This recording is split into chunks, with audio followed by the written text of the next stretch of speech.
Bobby Green says, I think he's still got it in him. I would say so. He's got a lot of fight in him. I wouldn't say give it up if I was him. Depends what we're doing, right? Is Tony still thinking in his head, hey, I want to go out there and compete for a title? If that's the case, stop it right now. Even with that said, fighting contenders and going out there and, you know, looking like that. I mean, listen, let's just cut to the chase. Tony Ferguson losing to Bobby Green was never even in the thought process of someone that was watching Tony Ferguson when he was on the way up. Never even in your head. Like, when I tell you the levels between the two people, it was never even a thought, right? Bobby Green was never even a thought to be able to threaten Tony Ferguson.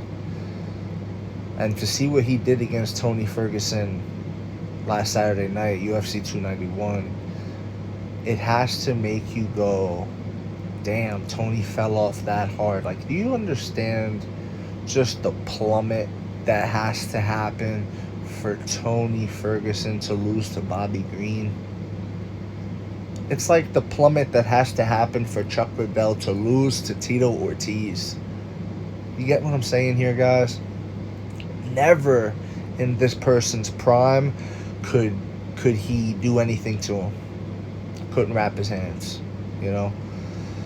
And now all of a sudden, this happens. Choked him out, too. It wasn't even a knockout. That was the craziest part. To think that... Imagine what Khabib would have done, guys. You know what I mean? Like, now people could say that. Now people could say, imagine what Khabib could have done if he had that arm triangle on him. Would have popped his fucking head off. You know what I mean? All due respect to Tony Ferguson. Great career.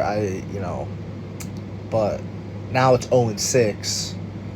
And what are we doing? Like, what's the goal? Are we still trying to be UFC champion? Because if that's the case, we gotta really be honest with ourselves.